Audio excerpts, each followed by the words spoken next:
I want to welcome everybody to the Rogers Mansion. Thank you for coming. My name is Tom Edmonds. As most of you know, I'm the director here. This is a really great series of programs that we share with Rogers Memorial Library and the wonderful Penny Wright. There's Penny Wright. Who makes us happy. The oral history program is 25 years old? Yeah, I think we started maybe in 1994. No, so it's not 25. 22.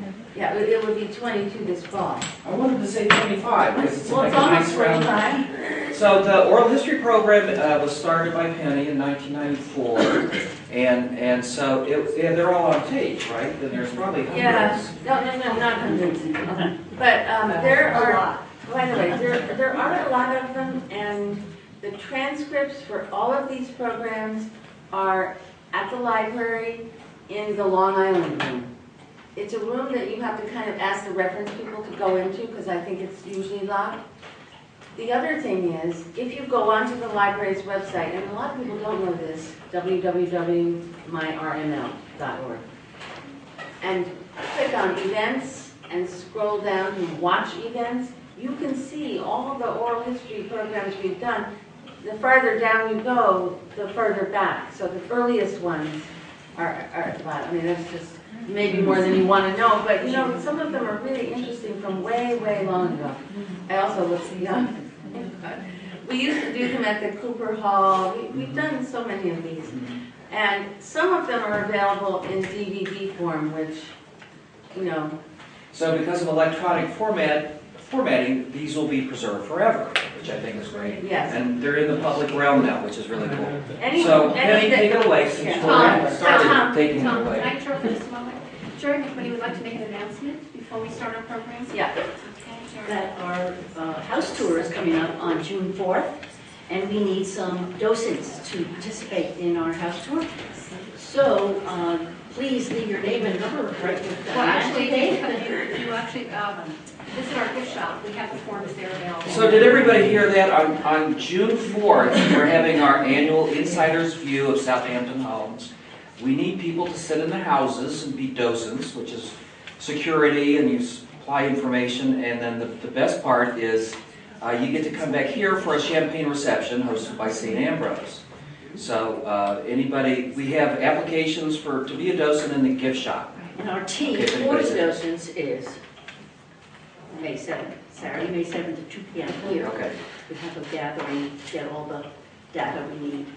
Okay, so Penny, you're going to introduce our Yeah, guests. and also I'd like to say that we at the library are really grateful to be able to collaborate with the Historical Museum on many programs that they organize, and we kind of cross-promote. So it's a very good thing for the library. And Tom, you have a tour, a maritime tour of Sag Harbor coming up. Actually, we have a bunch of things coming up, and maybe we'll try to get the flyers by the time this is over. But we have 4 or 5 jointly sponsored programs coming up in the next month that are in our newsletter, the library's newsletter. So if you don't have one, we'll get you one. We hope to see you, hope to see you. Okay, we'll get started. All right, well, as Tom has said, my name is Penny Wright, and I'm really happy to be here. And this is a wonderful place to do informal kind of oral history programs, and here we are today to talk about the old days. And I don't even think of them as old days because these guys are pretty young, but the older times of teaching here in Southampton. But really, these folks all started teaching in the 60s, mostly late 60s. Stenley started in 1965. But Southampton was really such a different community then. And although, interestingly, the population of the village was actually greater then than it is now, we were more of a strictly, and many of you lived here, so you know it, but we were really a summer season, Memorial Day to Labor Day, and a winter season. And the summer residents, by and large, were wealthy people who summered here, wintered in New York and Palm Beach. Mostly people knew each other in the village. You'd run into people, you notice people who you didn't know in many cases. Listen to this, there were 20 farmers working in the village. In the village, 20 farmers. So just gradually, we all, those of us who lived here a long time have noticed these changes, but they're really quite amazing. Houses were affordable. The village had all the shops you needed. 2 5 and dimes, 2 hardware stores at least. Several stationery stores, a half a dozen clothing stores, 4 luncheonettes, food stores, clothing shops, movie theater. There were still some party lines when I was in high school. And it hadn't been that much time since we just got even dial phones here. Because my young childhood, we had to pick up the phone and tell the operator. Some of you, I don't know, maybe I'm not. Anyway, we certainly had to pick up the phone and say the number.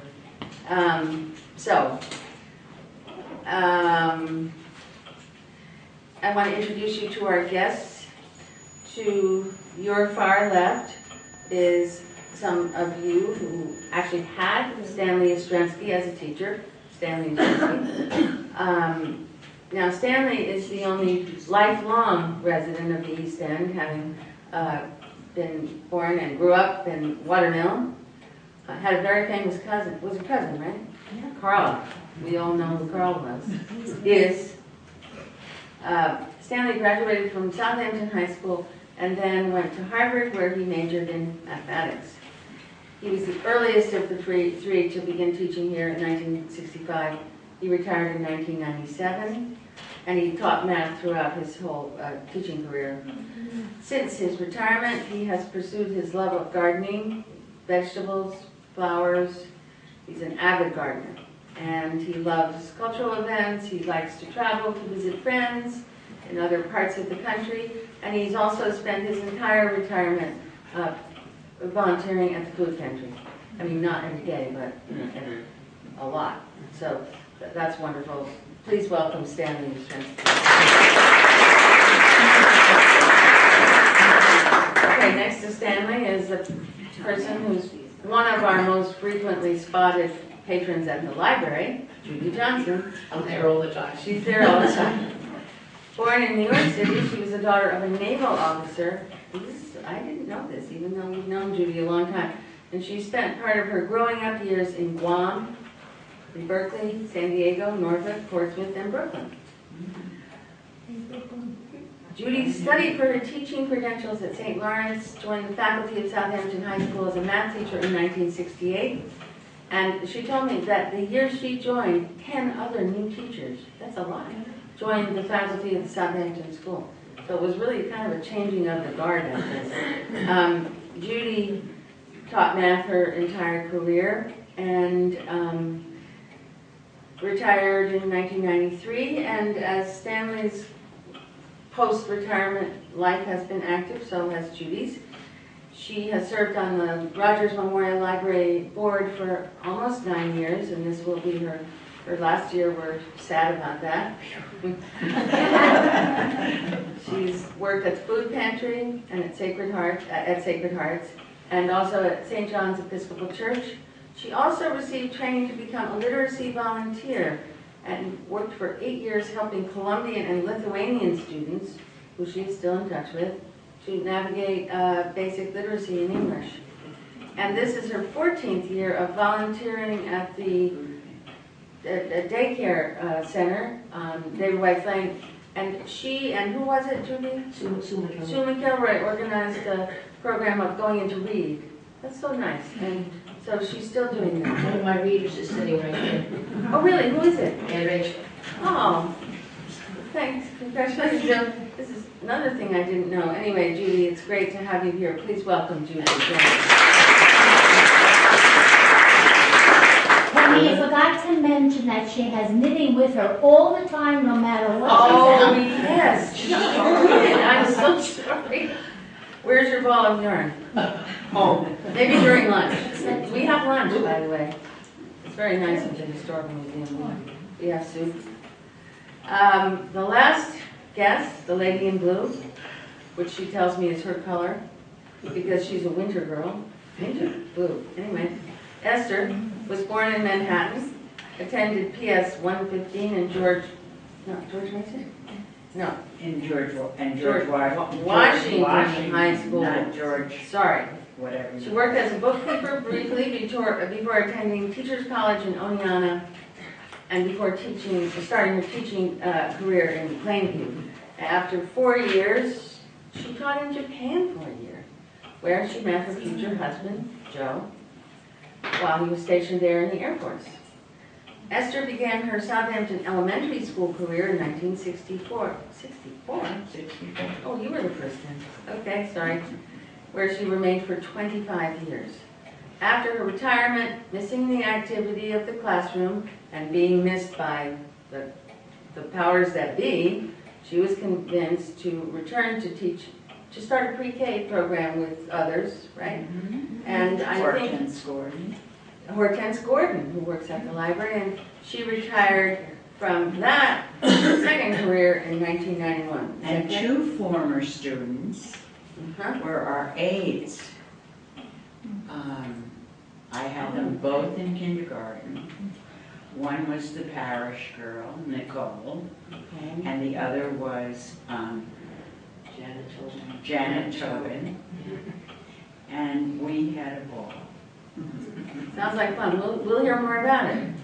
And then was it 1991 that you retired from all teaching? Yes, I was there 4 years. Yeah, okay, good, okay. So, needless to say, Esther is an active person. She volunteers for the LVIS in Sag Harbor. She volunteered at Southampton Hospital ER for 12 years. So That's right. she got well trained for, working in high pressure situations by being a teacher, I guess. She's a member of the Choral Society of the Hamptons and a bell ringer at the Whalers Church, and she's also served as an elder and a deacon there. Esther is a mother of two. It's a great pleasure to have her. Please welcome Esther Ricker.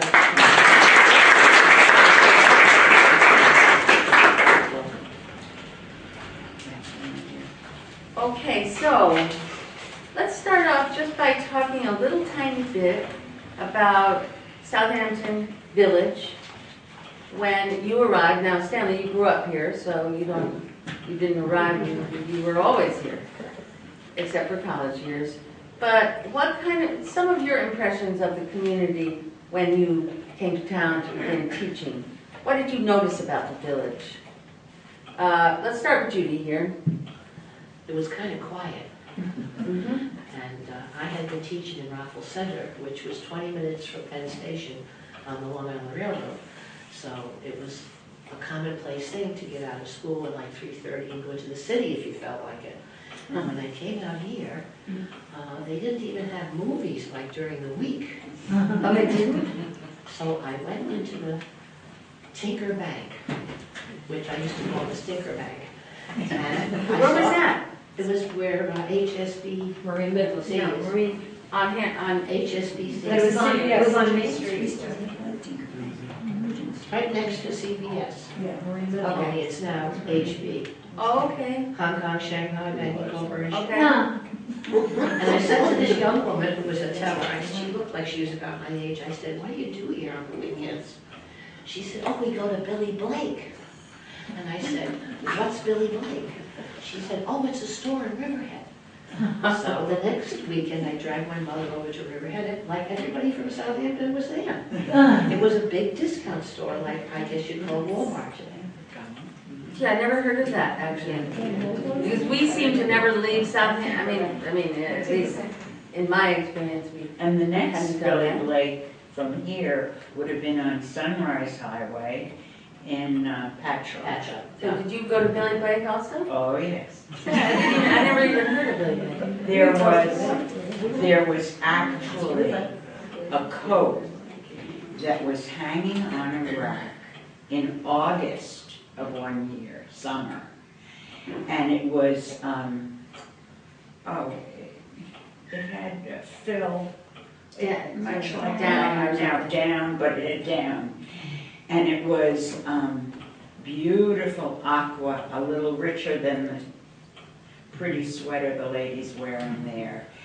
And I left that to Rita McGrett when I left teaching in the elementary school, because that was a playground. And it was all of $26. And I can't tell you how many times that coat went in a washer and a dryer. And I could have said dry clean only, but I said birds have feathers, they get wet. That's right. So- Well, but there were plenty of places to shop in Southampton. So, Oh, yes. I mean, did you folks ever go in the style shop? I mean, The style shop gave a 10% discount to teachers. They in the did? 50s. Does anybody remember the style shop? Yeah. Or Tanya. remember Tanya's? Tanya's. Tanya's was like crammed with clothes. And Freddy's. Oh, Frederick's. Oh, I have a bad story about Frederick's. It is bad. Well, I guess I won't tell it. He's gone. Well, this is an Frederick's followed me into he came into my dressing room. Well, anyway, so there were all, I mean, we still things are going Hollywood. Who's his namesake? But anyway, well, whatever. So there, and then there was, for shoes, Hildegard and Eric Peter. Well, that was children's. They were still there in the 60s. Eric had his side, Hildegard had hers. Do you remember that? Mhm. Shoes, sensible shoes. Buster Brown's. Buster Brown's. And Crutchley's. Did you go? Oh, yeah. Oh, yes. Okay, so describe Crutchley's, what you remember. I couldn't wait for the package to come to St. Lawrence, nor could my whole hall, Oh, did you when the get? Crutchley strollers came in. And I loved it when I could get them recently at a local place, which discontinued them. Yes. Boo-hoo. However, they were wonderful. Weren't they wonderful? So there was no bearer stores, so that's Crutchley's. As you remember, you went in, it was just wooden floors, wooden thing, a ball of twine in the ceiling, that's it. And Mr. and Mrs. Crutchley with their aprons on, remember? They were white. With powdered sugar. They were covered with powder. Yeah. Mrs. Crutchley taught our religious education at the Presbyterian Church, and when she would come into our class to teach us, she had like confection of sugar smell, and it was, you know, they were nice people. They were wonderful. The wind was blowing from the west, Yes. and the windows were open. They were elementary school. But everyone seems to have stories about, it must have been the most often mailed product around Southampton. Yeah. Crutchley's Brothers. Well, one thing that I noticed that was quite different, because when I taught in Plainview, I just drove there to teach from Northport, because I roomed with some girls that I'd gone to school with in Oneonta, and one girl in particular couldn't afford a car at the time, and so two of us said we'd have cars, we could drive her wherever she needed to go, and therefore I drove. And my other roommate that I had and I decided that we weren't in the same school within the district, and they had built 13 elementary schools right before we started teaching there. So it wasn't like here where there was at least a village that had a supermarket, Yeah. but even here, when I was teaching kindergarten, I didn't want to go to a supermarket to get my eggs. Why? So, well, because I could get fresh farm eggs. And I had a student in one class that would bring me the eggs from the farm, from North Sea Road. Oh, is that Kathleen? Kathleen. And never, ever did I get an egg that was cracked. No kidding. Gee, it's too bad she was only like 6 because she hadn't started her cookie business. Right? When did you start your cookie business? 11. You were young. That's amazing. So, See, well, farms were everywhere, weren't they? yeah, so I got fresh eggs. You were lucky. And Okay, so okay, more places. Corwitz, did you ever go to Corwitz? They had a cake on the counter that some lady made, and you bought a slice of it. That was the drugstore on the corner. Yeah, do you remember Corwitz? Corwitz Counter? And Did you ever go there, Esther? I would If I had to go in for something, yes, during the lunch hour, I would go, but I was in Sag Harbor, Right, so so, that was more of the village Right. life for me there.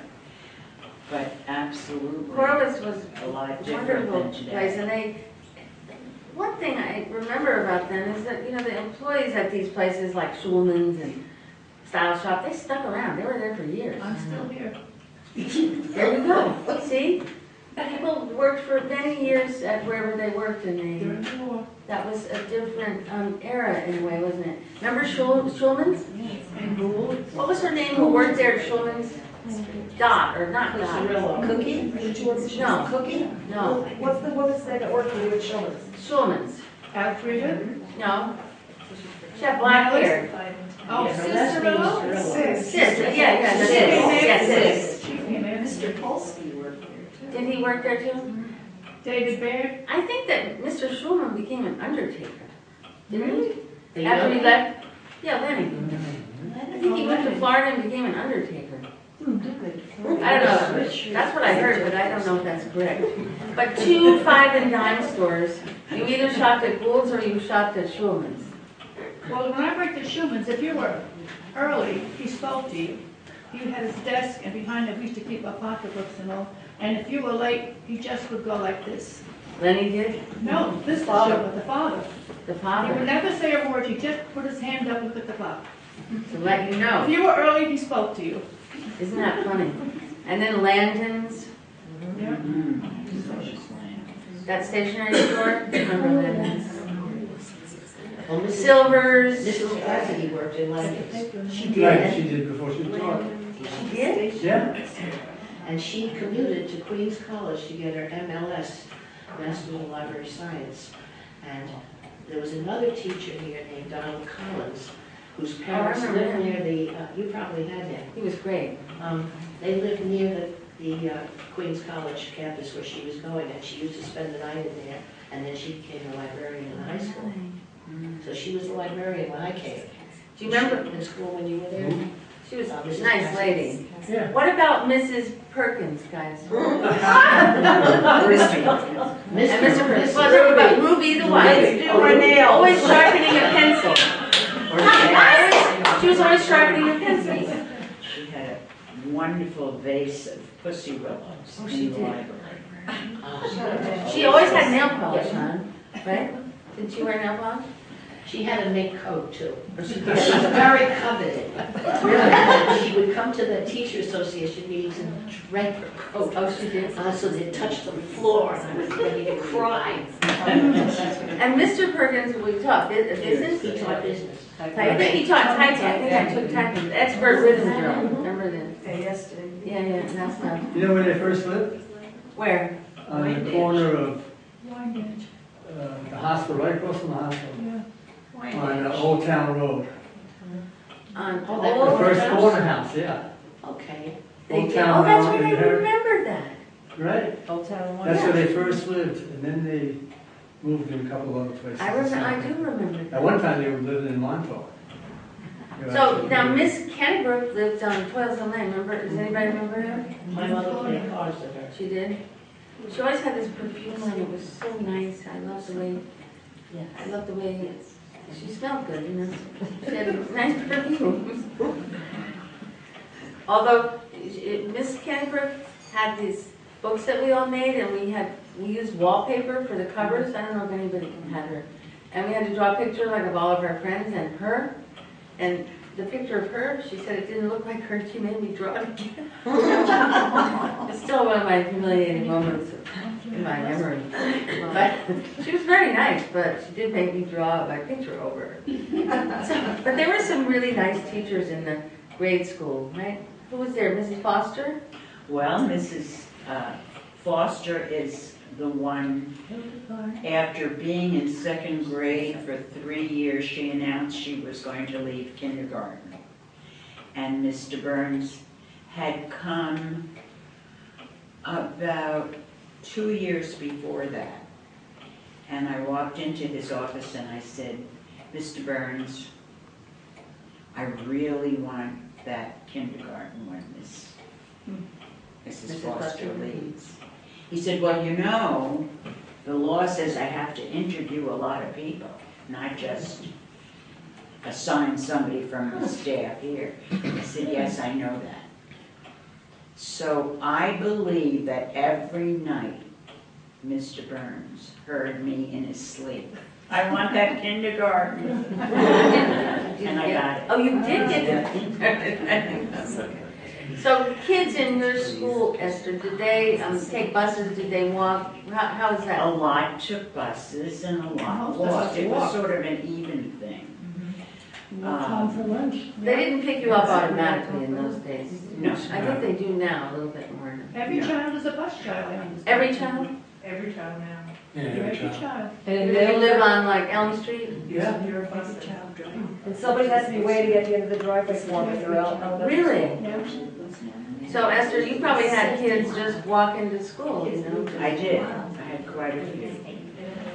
But I had a good crew that lined up and they learned how to walk. Yeah. Did you feel that there was much worry about the child's safety, you know, getting to and from? Not like today. Today. I mean, I did have Laura Reisman decide when she got to the corner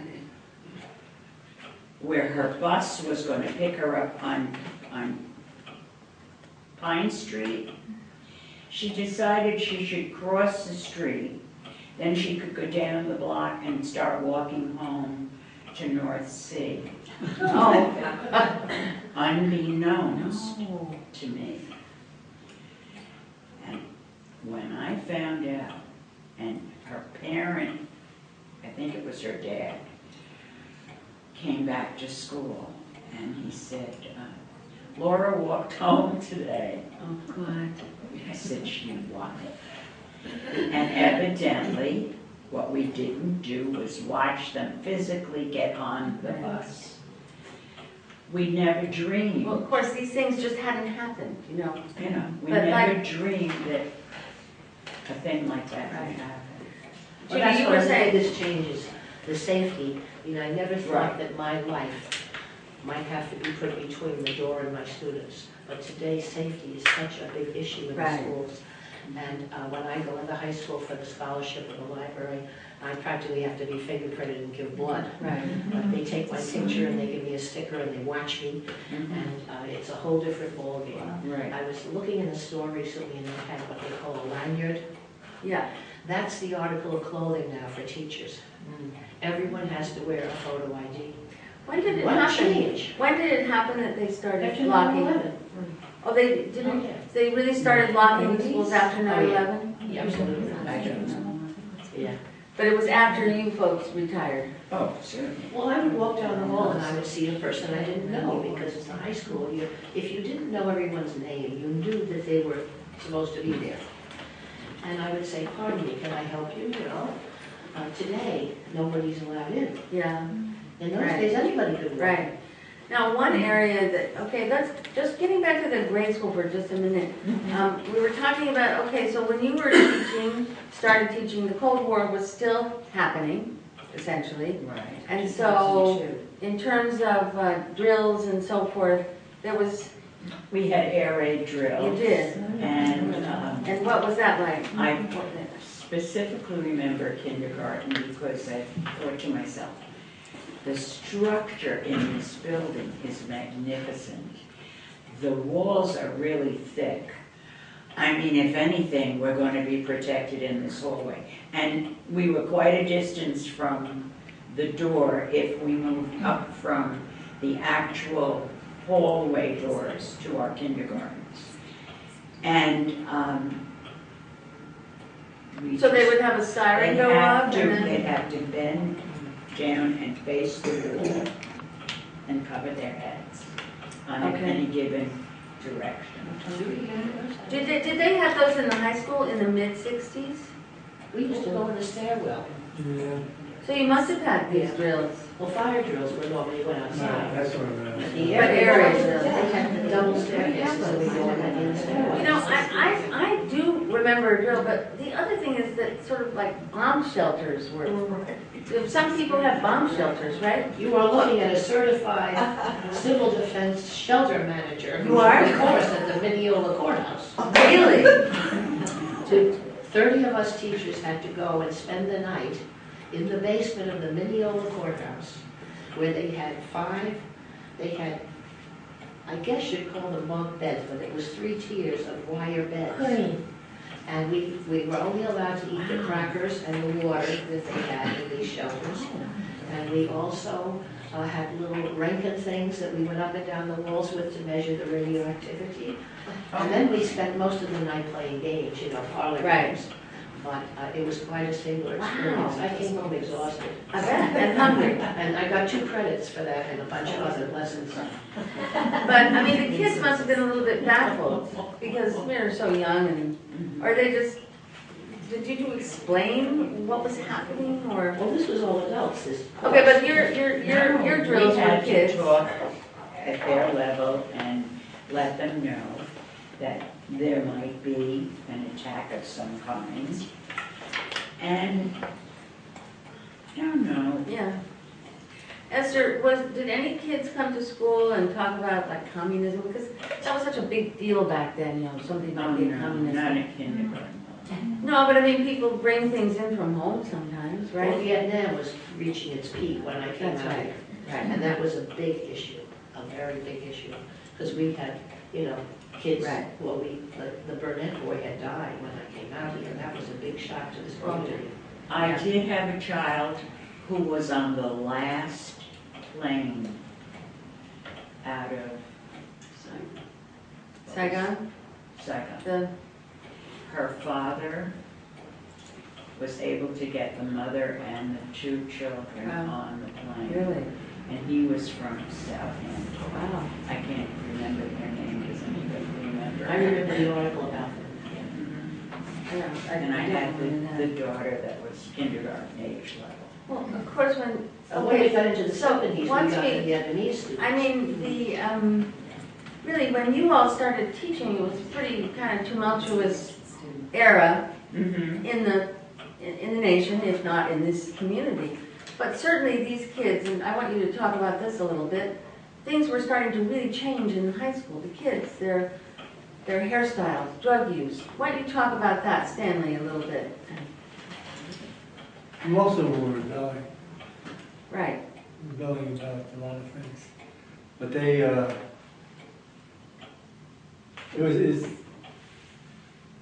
they were experimenting, let's put it that way. Right.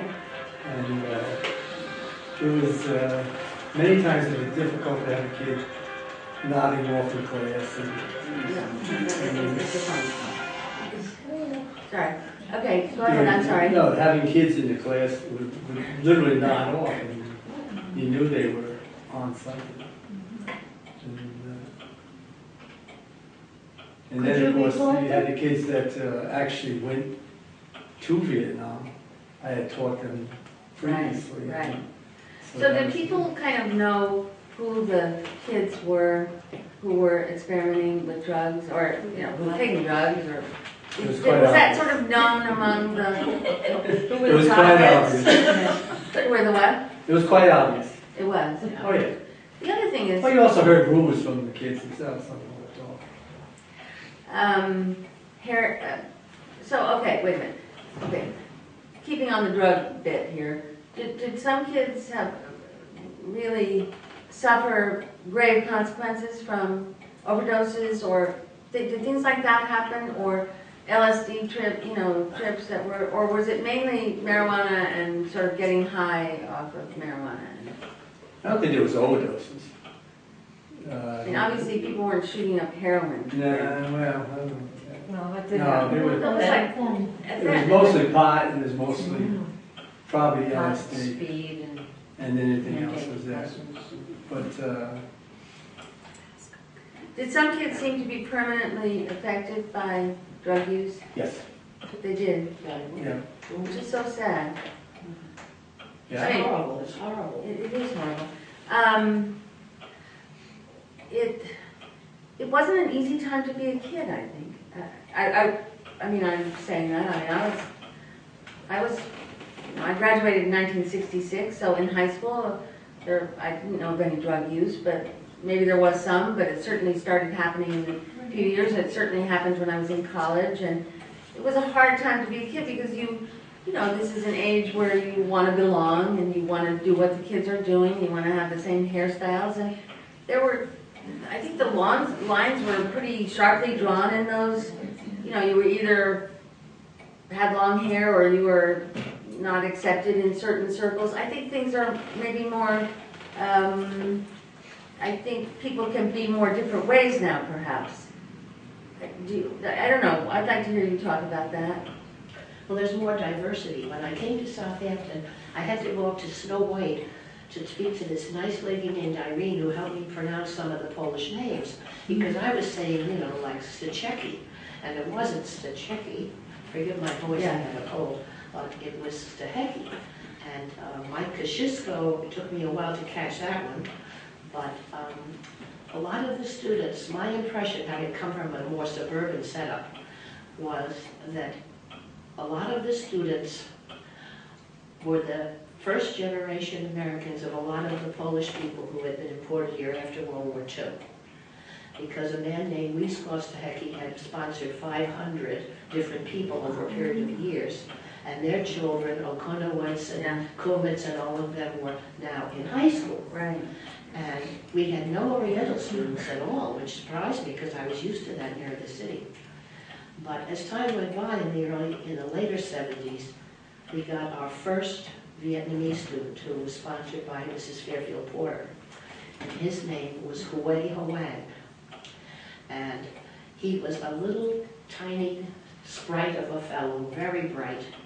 And of course the kids labeled him soy sauce right away, which was very mean.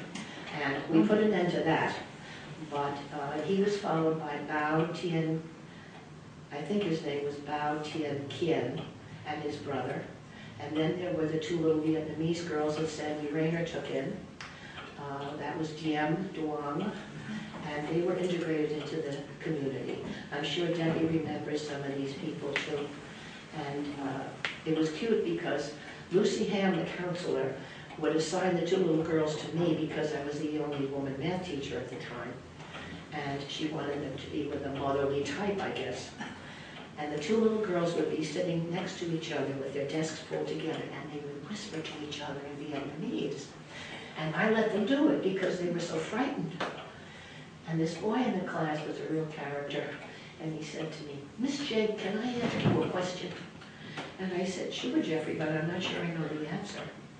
He said, "How come you're letting them talk? I can't talk." I said, "Jeffrey, when you can talk Vietnamese, you can talk." That's great. Well, it was in the 70s that I went to, I think, my first Al-Anon family group meeting.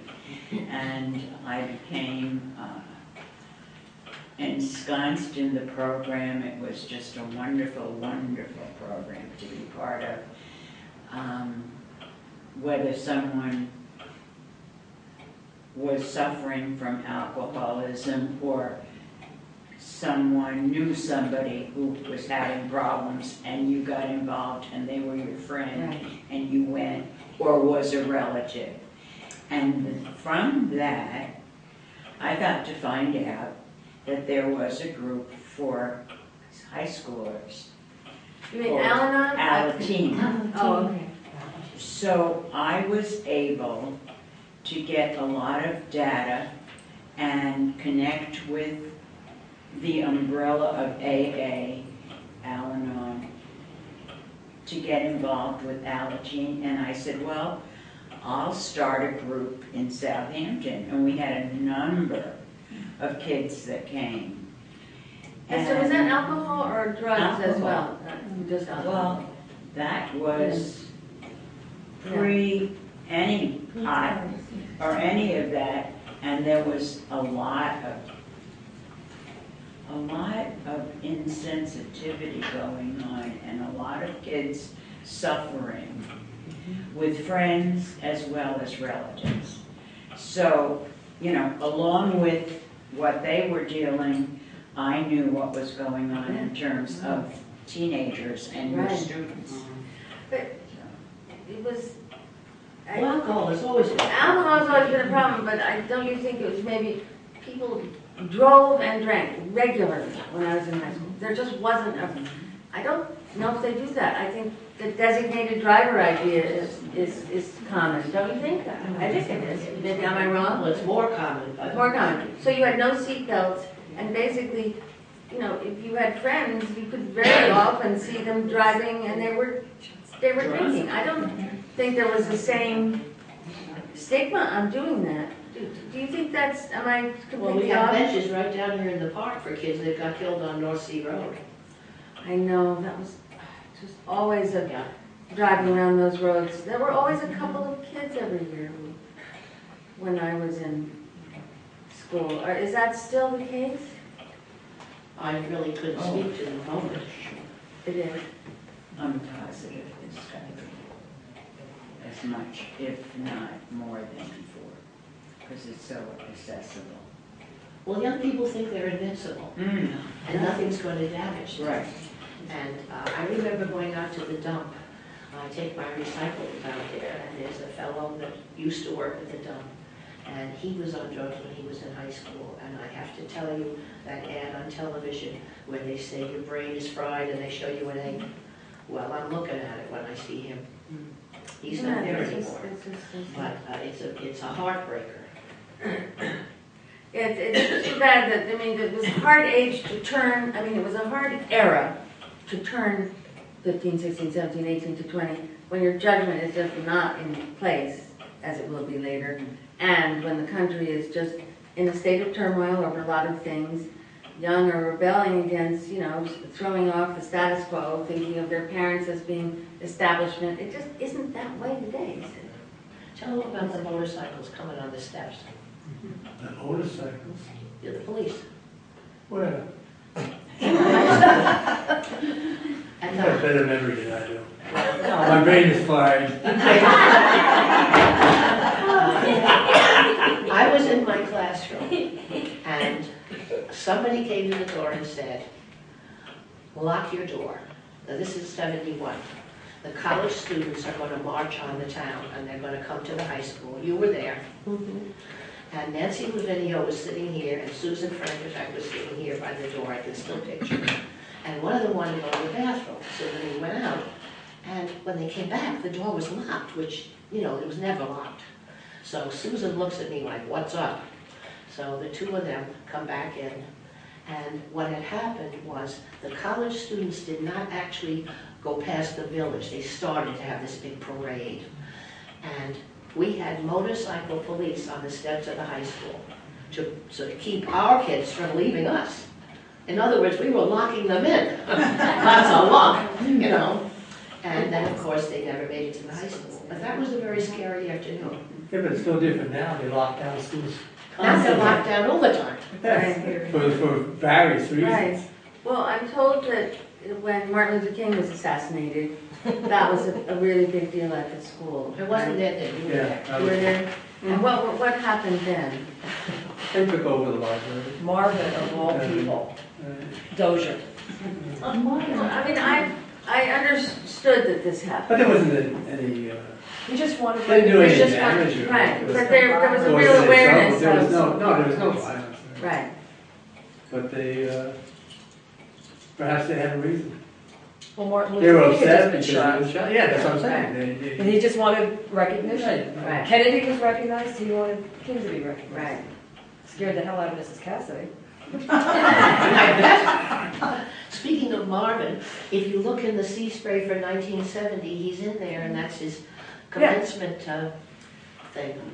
That was a big class that year. Yeah, it was my The class. classes have varied. There was only one really small class, but when I came here, the graduate grading classes were 150 to 170. We were 167. Yeah. Now, Esther, when you were teaching, was kindergarten half a day? For the most part. It was some time before we went full day. Okay. But when I was teaching second grade,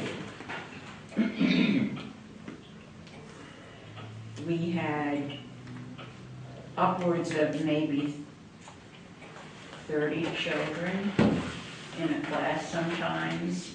It was rare that you had that's a big class. 20 or less. How many classes per grade at this time? In other words, what was the size of the whole class? Well, The we entire had at least 2 or 3 classes for the grade level. Okay. But after I retired, I came back one time into the elementary school and I said, oh, let me go check on this or the other thing. And I go into the 2nd grade where I had taught the teacher. And I'm walking through the room and I'm saying, she took all my charts. Look at all the writing on the wall. It looks like I did it. Was it your charts? No. Oh. But she's sitting in the front row. So great. Oh, that's And there's Kathy Andrews. Oh, that's so funny. Now, Esther, your kids, by and large, this must be a difference. The family size, the family makeup, the women at home. Talk about that a little bit. No,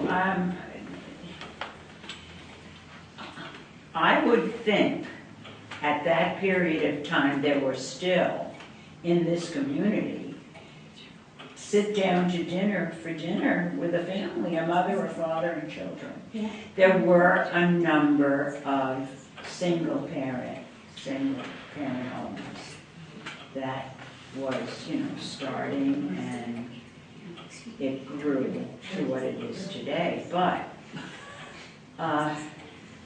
those mothers were, they had to work, they had to have the right babysitter, they had to come in when I called them and they wouldn't hesitate.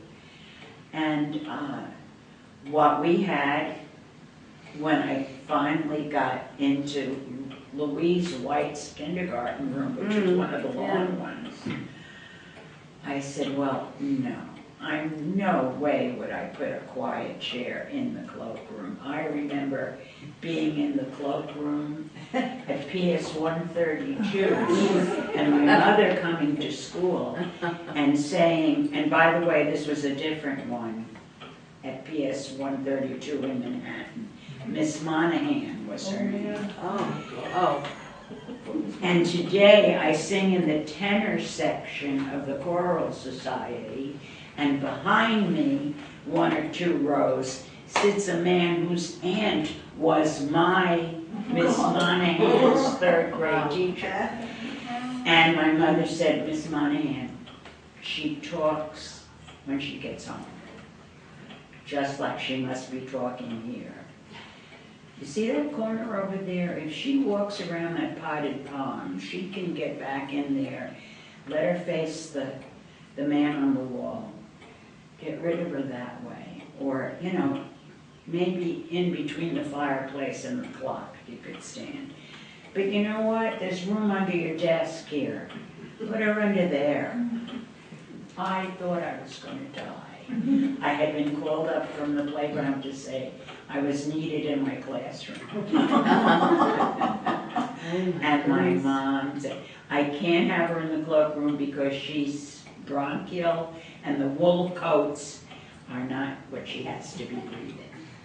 So what I would do, we had a red chair, a small red chair.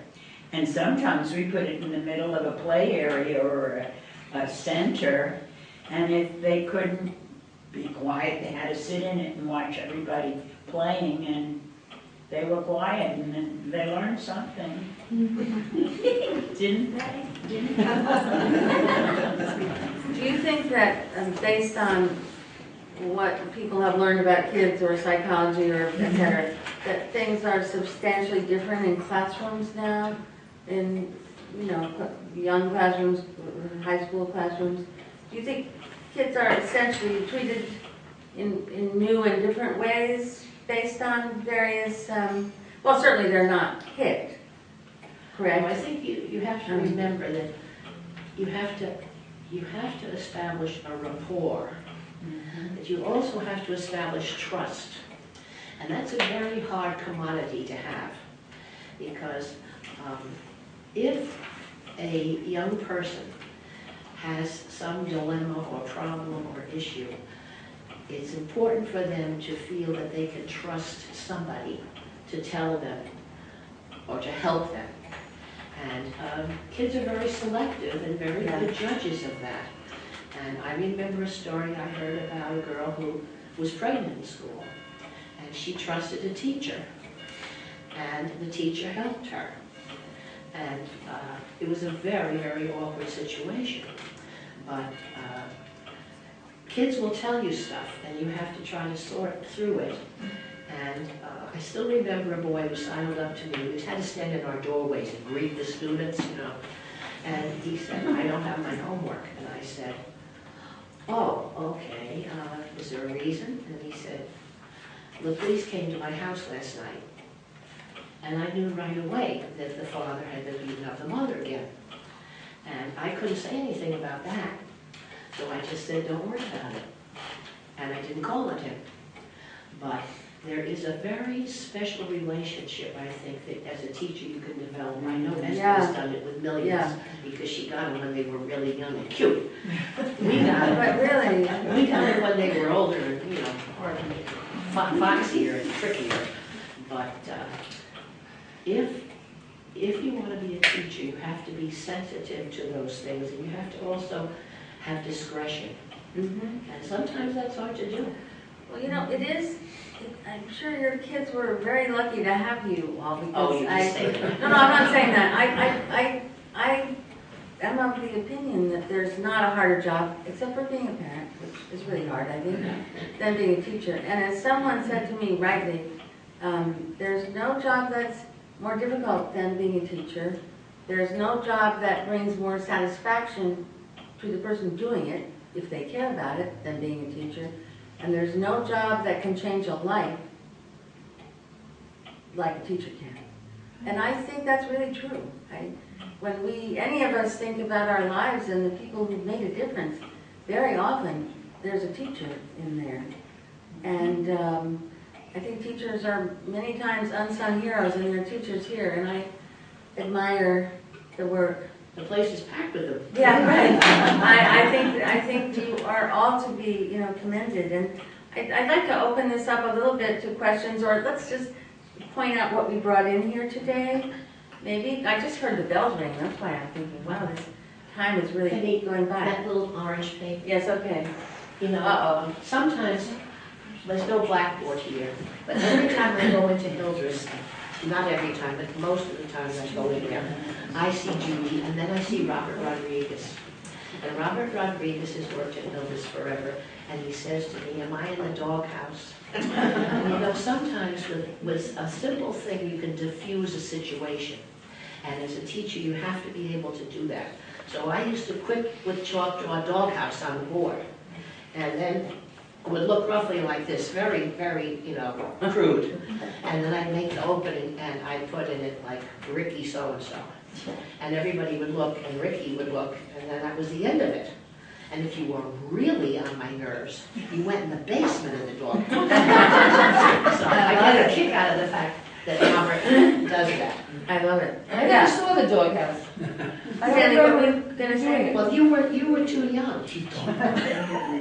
One big difference from the elementary and the high school is that everybody that went to the elementary school was from the district. When they get to the high school, you got Tuckahoe coming in, Right. you got Sacred Hearts coming in those days. You had probably another Our Lady of the Our Lady of the Hamptons. But there were much more diverse Right, people that's coming true. from different Right. feeder schools. You didn't have that in the elementary or the school. They were The purebred. kids from all over Polish Right. all used whiteout. And I couldn't picture that because if you made a mistake at Our Lady of Poland at the time, you had to white it out and do over it again. And the other kids weren't used to that. And all these I little see. kids from Our Lady of Poland wandering around, getting acquainted with their little bottles of whiteout. Isn't that funny? Well, you know, we talk about all the changes that happened, but and in your math classes, certainly, technology has. Was the slide rule in use when you started teaching math? As a club, not as, We brought not in a really slide. using it. Stanley brought in a slide rule, and it was Connor who said, "What's that?" Oh, I think the other day, right? There's a slide rule right there. But do kids learn multiplication tables now by memory? They should. In my Do They don't. They don't. It's, I have no idea. They don't. So obviously this technology in the classroom has revolutionized. Is that correct? Absolutely. They can use calculators, I hear tell. yes. Folks, my first scientific calculator was $95. And I bought one from my neighbor's son as a present for his birthday. I paid $75. This thing will give you logarithms, sines, cosines, everything you want for $1 at the Dollar Tree. So what has this done to kids' ability to think in certain ways? Nothing, they don't think. No, they disagree with that. Because I went through the year where we started with no calculators and ended up teaching calculators, calculus with what's called a graphing calculator. And what you can demonstrate on that in calculus, I can't do on the board. I mean, the pictures you can put on the screen, and the concepts you can evolve are just tremendous. So there are advantages to the technology that they have now. So there's still hope for me. Right. I don't know about that. But certainly sort of mental math has suffered, correct? Oh, yeah. And what about just the ability to concentrate, do you think? Of course now, you're not teaching now, you retired quite a while ago, but I should think that there's a noticeable difference in attention spans. Now they concentrate on the iPad that everybody in the school has. Everybody has an iPad. They don't even have textbooks anymore. They don't? No, they don't carry. They carry an iPad. That is their textbook because everything that they can find is on. They can find on that. Okay. They don't use books. I didn't know that. What about kids though? Have they changed basically in your view? Not in my view. You're always going to have the overachievers and the underachievers and the diversity of our population in this community. As I said earlier, there were a lot of Polish names on the. If you look at the commencement list, Yeah, I we know. have a Half larger of- black community. We have 2/3 of our class was probably Polish, at least, maybe more. well, and today, of course, we have a much larger Latino population. I went to the award ceremony last year, and I went to graduation one of the recent years, and the list of the names is quite interesting. Because not only do people use their father and mother's names, like Luther Leahy Miller, but there are a large number of Latino students in the school system from all different countries. And when you walk in the lobby of the high school and you see all those flags of all those countries, it really hits you because it didn't used to be like that. Which is nice and good, probably. It was probably hard to be Vietnamese or Jewish.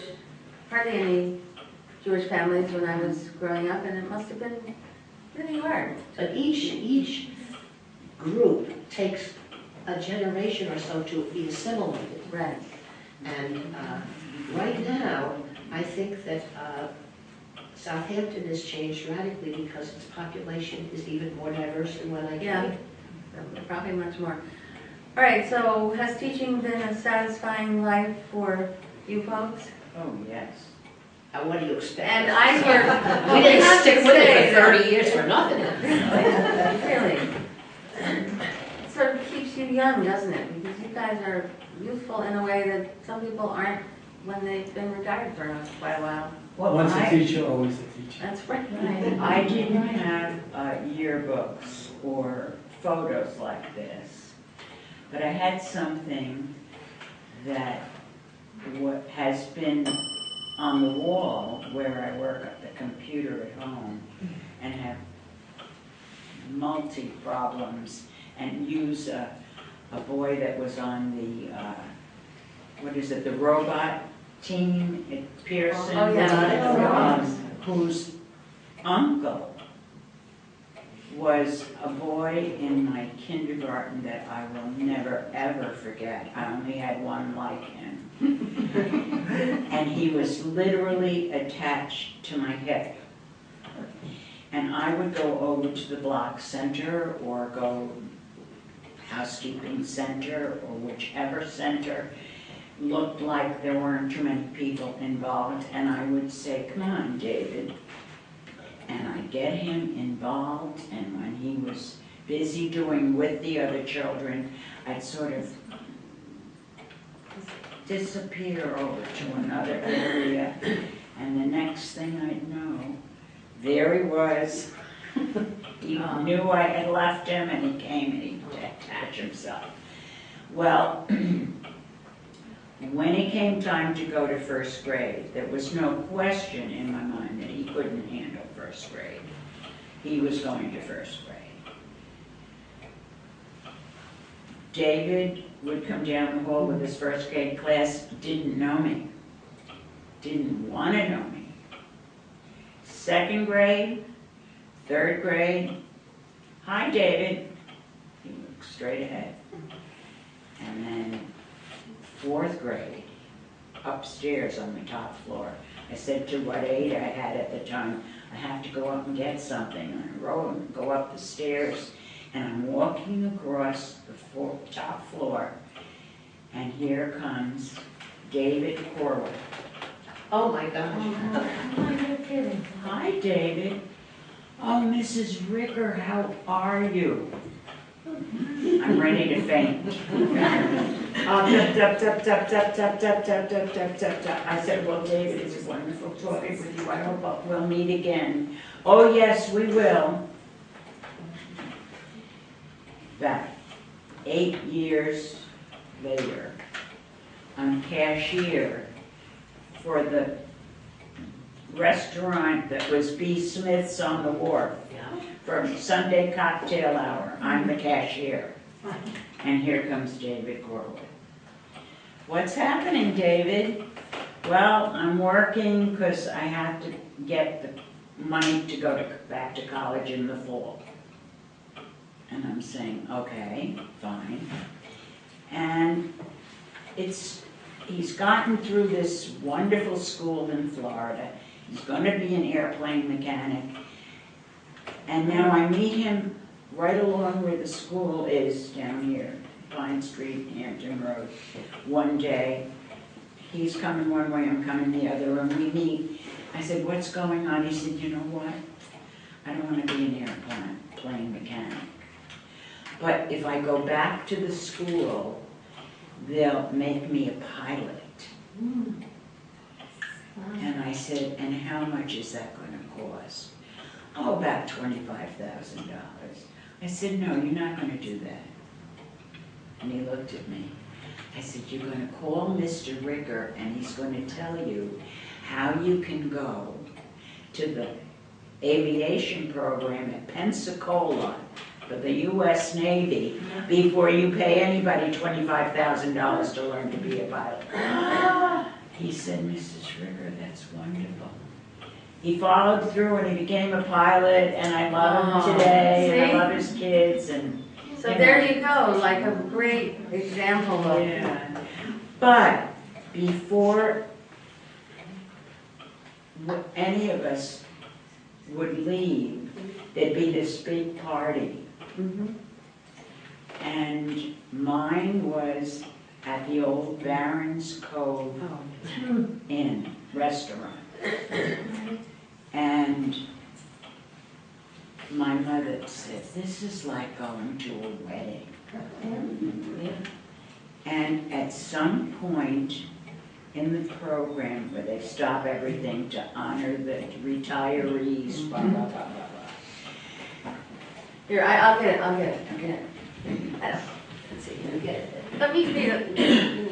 Do you want to read the whole thing, Esther, or just take it part quickly? Yeah, we'll read quickly. Okay, yes, this is a really nice honor for Esther. So, Written by Pat Rischel. A tribute to Esther R. Ricker on the occasion of her retirement dinner held by the Southampton Teachers Association. Listen, my colleagues, and you shall hear of Esther Ricker, whom we all hold so dear. On this 12th day of May in '89, as we meet together to wine and dine, let us honor our Esther, her life, her career. But first we must honor Esther's mother tonight.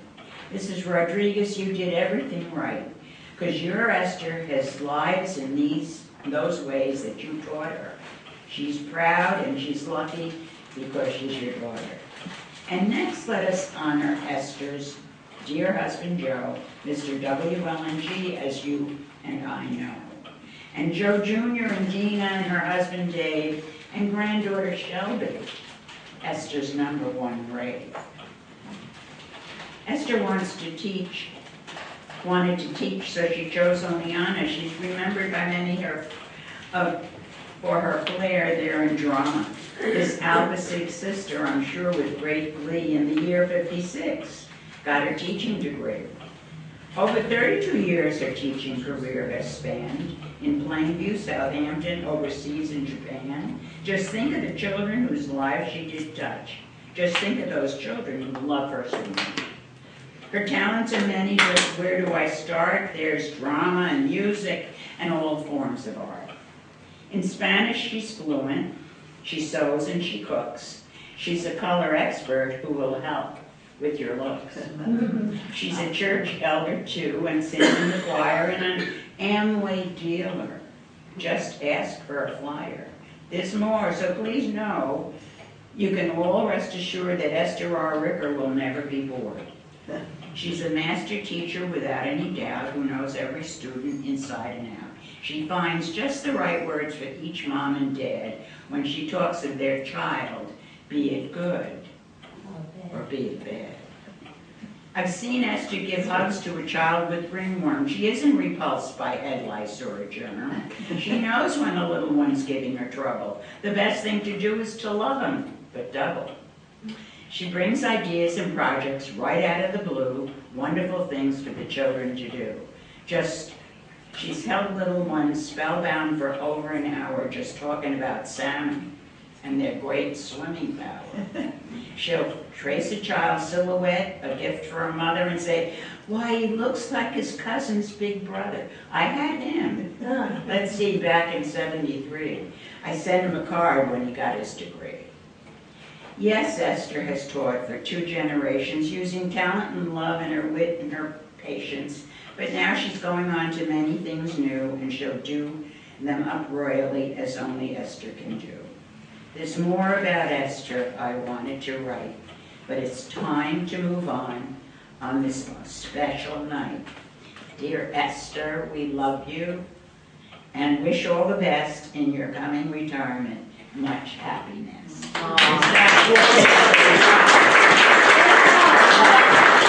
think that's probably a good note to end on. No doubt people think and have written similar things about these other folks. This was such a beautiful tribute. And I think some of the things that were said about you are said about many people in this room, and certainly those up here. So maybe we'll stick around for a little bit, but I know it's getting a little bit late, so we'll...